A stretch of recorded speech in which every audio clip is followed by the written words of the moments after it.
Welcome to episode 131 of Not Enough Thumbs. We went with a Halloween theme for this one.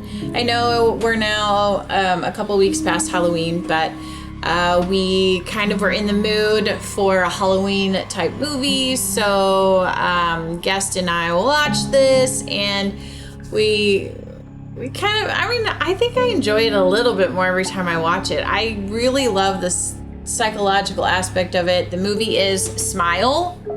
I forget the year that it was, but the first Smile. So now there's a Smile 2, which we have yet to watch. Maybe that'll be the next one. We'll see. But Smile 1. So it is a psychological thriller classified as a horror movie. So there is a lot of blood and gore and suicide in this movie. So there's not any murders or homicides or things like that. It's suicide. So the idea behind this movie is one person commits suicide. They have a witness. The witness then is, I don't want to say possessed, but then becomes a target of this entity of sorts that starts to mess with their psyche. So it starts to mess with their mind and tries to get them to doubt themselves. How much time would you say they had from the time they were to witness the act to when they were going to be the next ones? Yeah, it was a short amount of time. Hours or days? They said 4 days for every 4 days person. for each one. Okay. All right. So Guest is here with us. So thanks, Guest, for chiming in.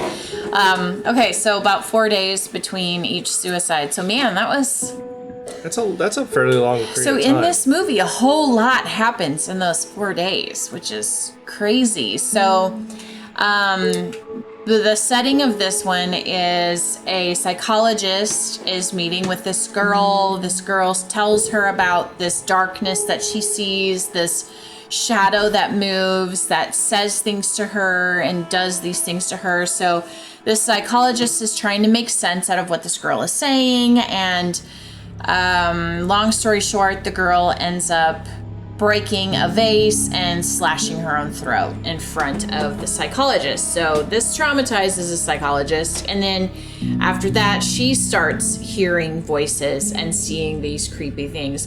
One thing that Guest and I noticed this time was that everything in this girl's apartment or around her was so dark. I don't know if they did that to kind of set the tone for the spook factor in the movie. Yeah, but probably. If it was me and I was a single chick and I just witnessed somebody killing themselves that dramatically in front of me and I'm hearing sounds and seeing things, I am going to have every stinking light on in my house, plus probably floodlights and whatever else to light up every single corner of every single piece of my existence. Do you remember after... Everything was so dark. Whenever we got back from watching the movie Grudge late at night... Oh, my word. We heard every single sound. Everything, every creak, every little... it's just, it messes with your mind. It really does. It makes you second guess.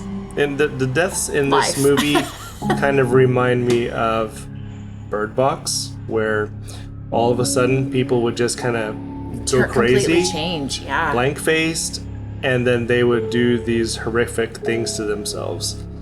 So I think the setup for the movie from the trailer was a good setup to get people to watch the movie if you like this kind of film. But you definitely get a sense of possession from these people because they don't act like they feel any pain, remorse, anything in doing this act. They just do it with a smile on their face the whole time, hence the name of the movie, Smile. Credit to the actors for pulling off creepy smiles across the board. Completely creepy smiles. Yeah, it kind of sticks with you. You look at the movie poster, if you will, and it's that. I think she was the first victim, the one that was in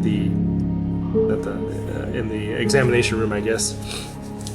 Yeah, creepy smile. There were a couple who survived it, so they had the possession, but they survived it by murdering someone in front of an audience. So that was how they got the thing to pass from them to someone else. So then it passed to one of the ones who witnessed the murder.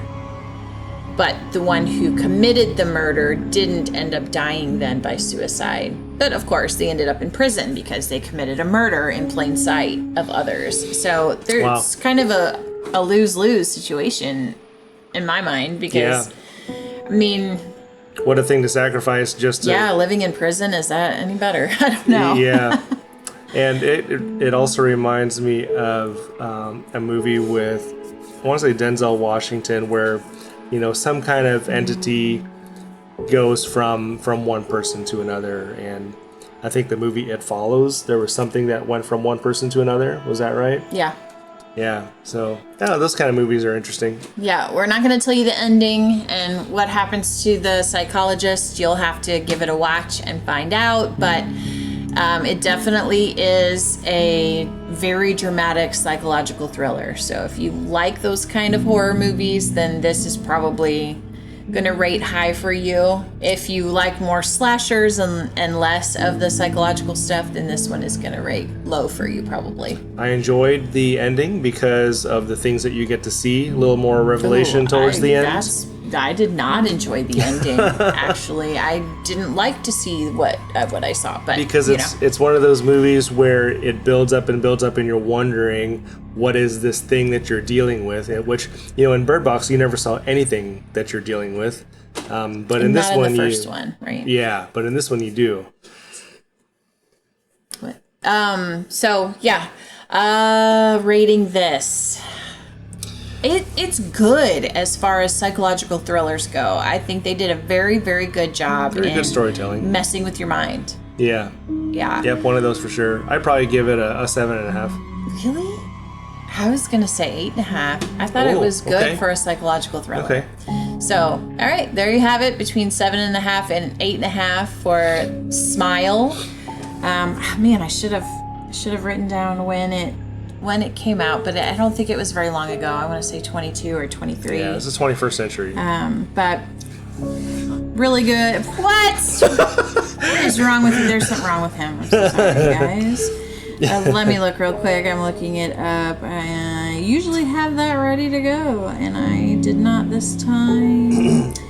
2022, so I guess pretty close. So 2022 is this one. There is a Smile 2, so like we said before, maybe that'll be in a future review from us, but I don't know if I saw that one, so I might have to watch that one again. Seen it, yeah. Okay. It just came out. It just was released on TV for free. So. Perfect. Okay. Anyway, check it out. Let us know what you think. If you like it, if you hate it, we would love to hear.